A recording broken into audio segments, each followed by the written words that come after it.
Imagina el momento exacto en que tu corazón deja de latir. Durante toda tu vida te han contado historias sobre lo que sucede después, desde coros de ángeles hasta un vacío oscuro, pero la realidad que reportan millones de personas que han regresado de la muerte clínica es sorprendentemente consistente y, a primera vista, reconfortante.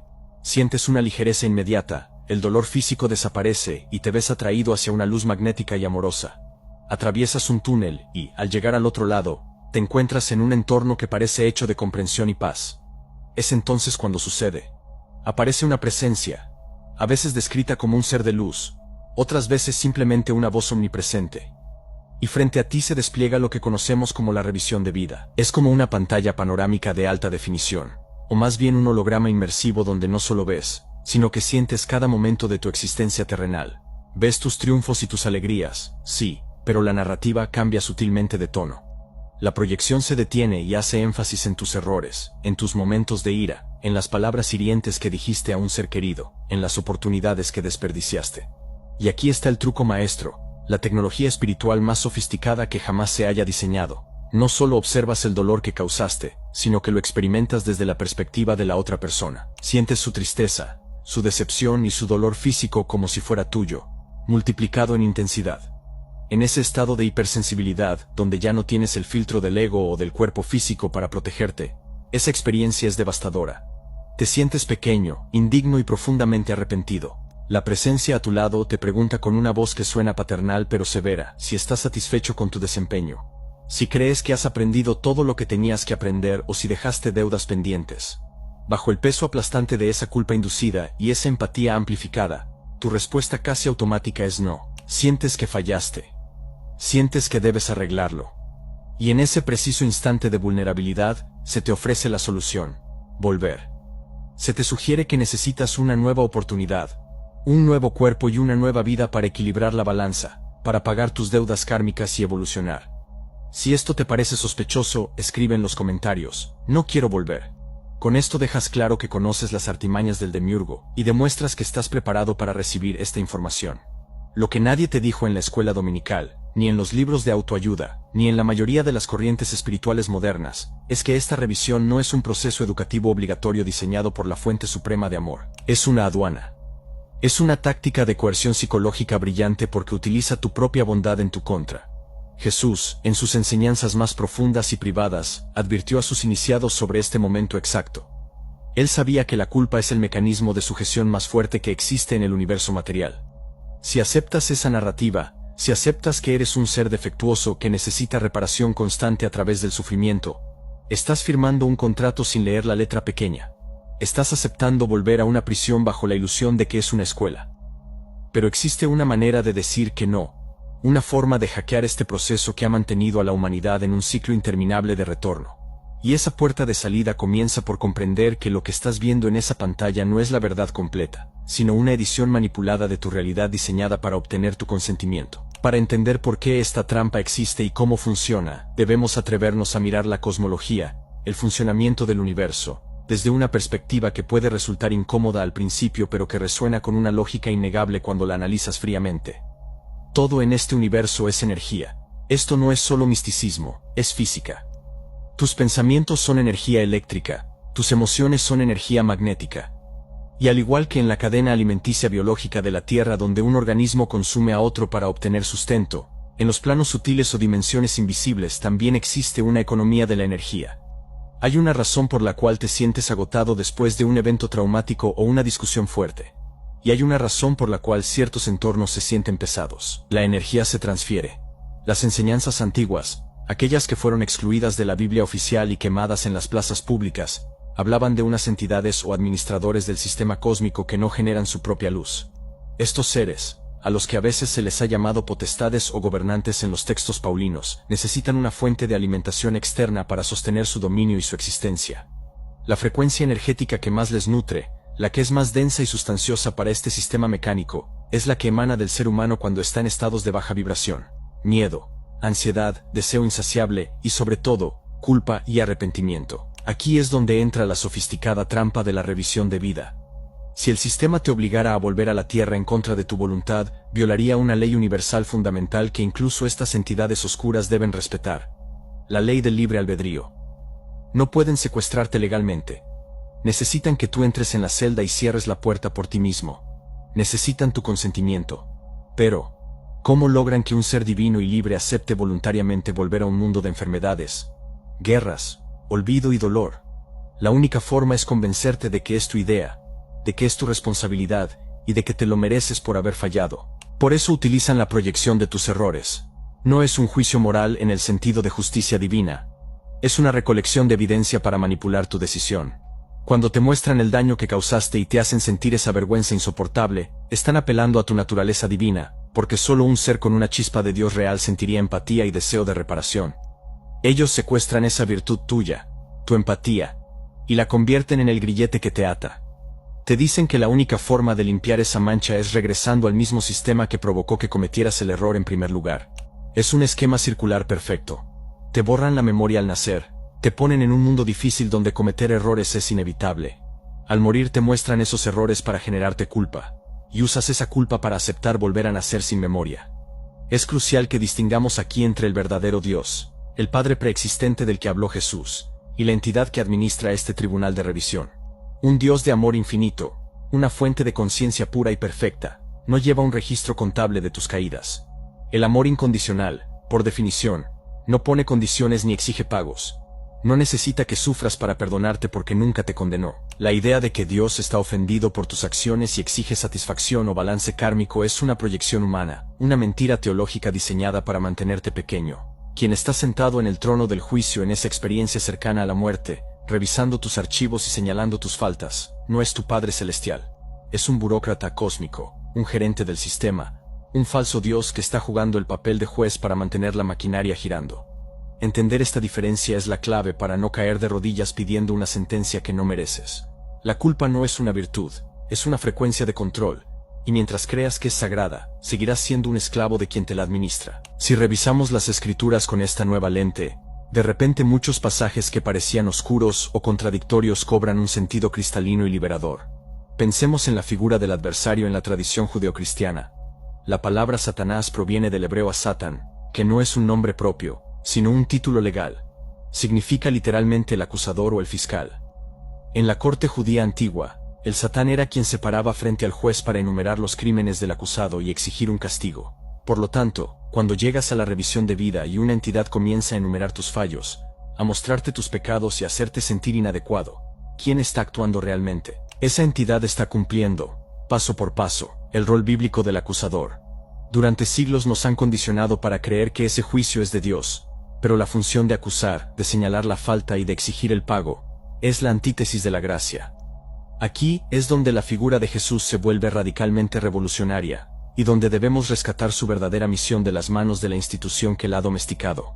Jesús no vino a la tierra para ser el juez que te condena al infierno si fallas, ni para validar el sistema de sacrificios y deudas del Antiguo Testamento. Él vino como el abogado defensor supremo, o mejor aún como el que viene a clausurar el tribunal corrupto para siempre. Él se refirió constantemente a los gobernantes de este mundo, y a cómo él no pertenecía a este sistema. Cuando dijo conoceréis la verdad y la verdad os hará libres, no estaba hablando de una libertad política o meramente emocional. Estaba hablando de una liberación literal de las garras de este ciclo de acusación y retorno. La buena nueva que trajo no era que debías sentirte más culpable que antes, sino que la deuda había sido cancelada, que el sistema de intercambio de ojo por ojo y de karma había sido superado por una ley superior, la ley del espíritu y la vida. Él estaba tratando de enseñarnos que no pertenecemos a la jurisdicción del acusador. Sin embargo, la programación es profunda. Llevamos vidas enteras creyendo que debemos algo. Es una sensación persistente de fondo, como un zumbido en el oído, que nos dice que no somos suficientes, que tenemos que esforzarnos más, sufrir más o sacrificarnos más para ser dignos del cielo o de la paz. Esa sensación es el resultado de la manipulación psíquica de la que hemos sido objeto. Es el software del sistema corriendo en tu mente. Y quiero hacer una pausa aquí porque esto es vital. Quiero preguntarte directamente y te invito a que reflexiones sobre esto ahora mismo. ¿Alguna vez has sentido que, por más que intentas hacer las cosas bien, terminas pagando una y otra vez por los mismos errores del pasado? ¿Has sentido esa carga invisible en los hombros? Esa voz interna que te recrimina incluso cuando las cosas van bien, diciéndote que no deberías ser tan feliz porque tienes cuentas pendientes. Si esto resuena contigo, si sientes esa presión en el pecho al pensar en tus fallos pasados, es porque el mecanismo de la culpa está activo y funcionando perfectamente en tu psique, preparándote para ese momento final en la pantalla. Pero tengo una noticia para ti. Esa sensación no es tuya. Es implantada. Si estás listo para empezar a desafiar esa narrativa, declara tus intenciones en los comentarios. La verdadera enseñanza oculta es que Jesús vino a darnos las herramientas legales y espirituales para pararnos frente a ese fiscal cósmico, frente a esa revisión de vida, y no bajar la cabeza. Vino a enseñarnos que cuando se nos presenten las imágenes de nuestros errores, no debemos aceptarlas como una sentencia condenatoria.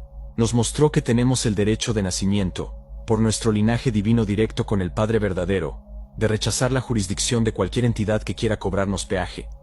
La culpa es el combustible del sistema, y el perdón radical hacia uno mismo es la llave que cierra el grifo.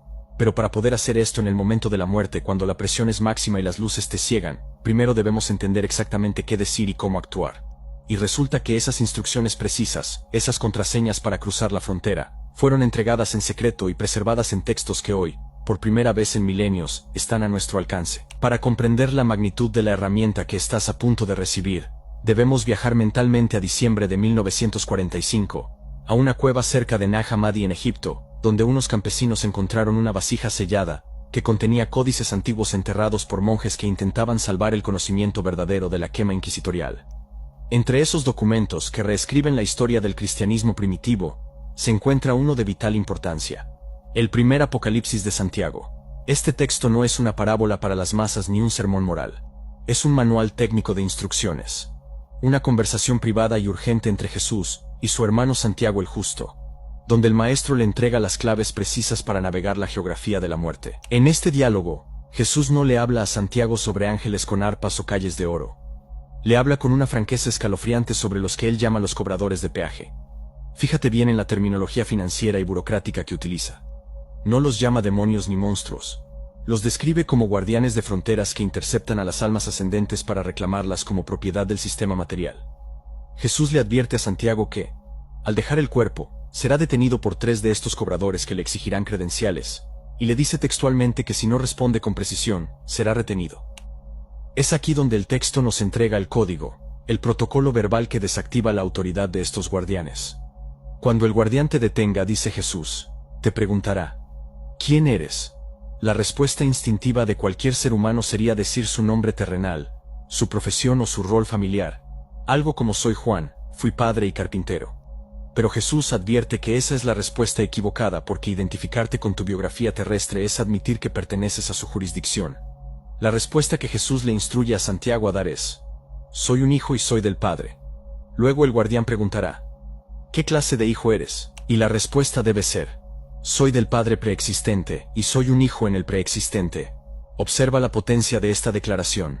Al usar la palabra preexistente, estás declarando que tu origen es anterior a la creación de este universo material, anterior al sistema de los arcontes y anterior al tiempo mismo. Estás reclamando tu ciudadanía en la eternidad, fuera de su matriz de control.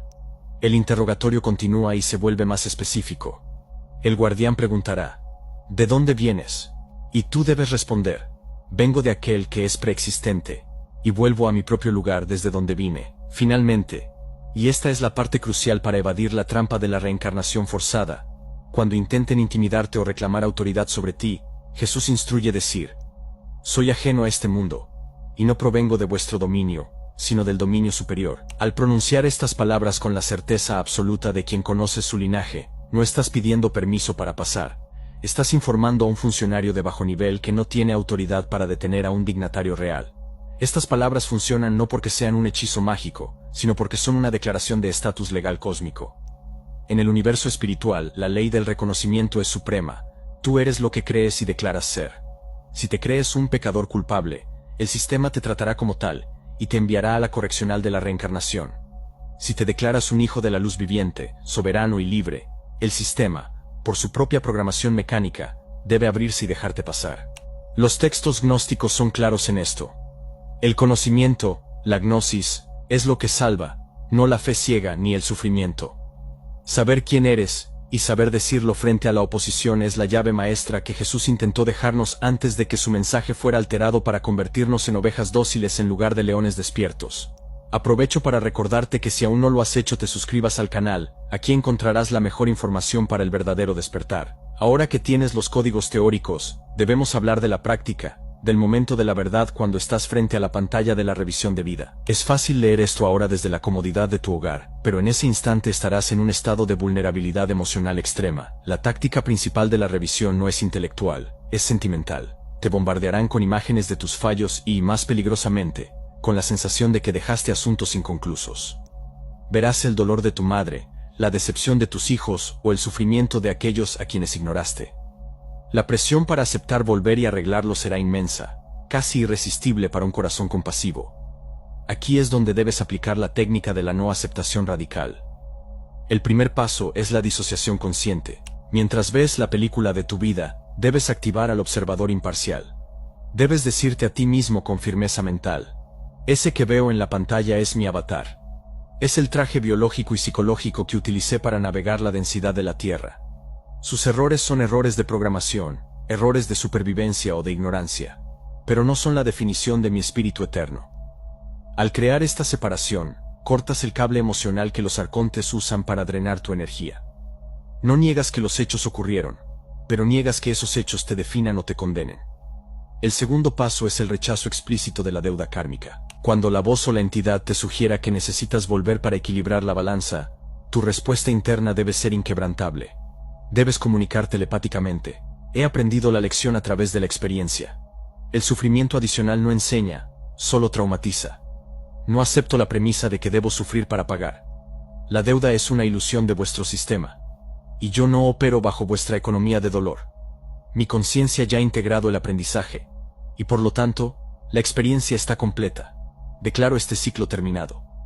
Prepárate también para la trampa más sofisticada: el uso de disfraces de amor. Es muy común que en estos estados aparezcan proyecciones que lucen exactamente como tus seres queridos fallecidos o figuras religiosas de tu devoción, instándote a volver a la luz o a reencarnar para ayudar a la humanidad. Es difícil decir que no a la cara de tu abuela o de un santo, pero debes recordar que en el plano astral, la forma es maleable y las entidades pueden adoptar cualquier máscara para conseguir tu consentimiento. La verdadera prueba de amor es la libertad. Cualquier ser que te ame de verdad querrá tu liberación total, no tu regreso a un mundo de esclavitud y olvido. Si te presionan, si te hacen sentir culpa por querer irte al verdadero hogar del Padre, entonces no son quienes dicen ser. Finalmente, debes ejercer tu soberanía con una orden de salida.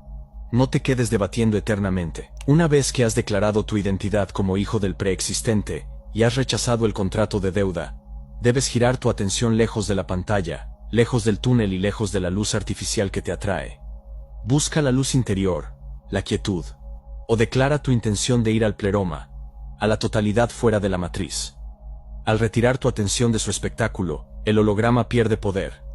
Recuerda, ellos necesitan tu atención y tu reacción emocional para sostener la ilusión. Si les niegas tu miedo y tu culpa, y en su lugar les ofreces la fría autoridad de tu divinidad recordada, la trampa se desmorona y el camino hacia la verdadera libertad se abre ante ti. Quizás te estés preguntando de qué sirve toda esta información si falta mucho para tu muerte, o tal vez sientas miedo de olvidar estas instrucciones en el momento crucial. Aquí es donde entra el secreto final, el payoff que transformará tu vida hoy mismo. No puedes esperar a morir para practicar la soberanía. Si vives con culpa, morirás con culpa. Si vives sintiéndote pequeño y endeudado, te sentirás así frente a los arcontes. La preparación para la muerte es, en realidad, una práctica de vida intensiva. Tu cerebro y tu espíritu crean caminos neuronales y energéticos basados en el hábito. Si tu hábito es juzgarte severamente cada noche, estás ensayando para condenarte en la revisión de vida final. Por eso, te propongo una herramienta de tecnología espiritual para aplicar desde hoy: la revisión nocturna soberana. Cada noche, antes de dormir, haz tu propia revisión del día, pero hazla como el observador, no como el juez. Mira tus errores, reconócelos, extrae la lección lógica, por ejemplo: la próxima vez respiraré antes de contestar mal. Y luego, conscientemente, suelta la emoción. Di mentalmente: aprendí, corrijo, y ahora suelto. No me llevo esta carga al sueño. Me declaro libre de deuda por el día de hoy. Al hacer esto, estás entrenando a tu conciencia para que, cuando llegue el momento de la gran revisión final, tu reacción automática no sea la contracción y el miedo, sino la corrección calmada y el desapego. Estás recableando tu mente para la libertad. Al rechazar la culpa innecesaria hoy, le estás quitando el alimento a los parásitos energéticos ahora mismo. Notarás que tu energía vital aumenta, que tu ansiedad disminuye y que tienes más claridad mental. Esto sucede porque has dejado de pagar el impuesto energético diario al sistema. Te estás volviendo soberano en vida, lo cual es el único requisito para ser soberano en la muerte. No necesitas un salvador externo que venga a rescatarte. Necesitas recordar que el Salvador está en tu propio pecho, en esa chispa divina que nunca ha pecado, que nunca ha sido manchada y que solo está esperando que dejes de creer en la pesadilla para despertar. Este conocimiento ha sido suprimido porque es peligroso para el status quo. Un ser humano que no tiene miedo a la muerte y que no puede ser manipulado por la culpa es incontrolable. Es libre. Jesús vino a recordarnos eso, que somos dioses dormidos, herederos de un reino que no es de este mundo, y que la puerta de la prisión está abierta. Solo tenemos que levantarnos y caminar a través de ella. Así que la próxima vez que sientas el peso del pasado intentando doblar tu espalda, enderézate, respira profundo y recuerda tu código de origen. Soy del Padre preexistente. Vengo de Él y a Él regreso. No acepto la culpa. Soy libre. Y que así sea. Nos vemos en un próximo encuentro.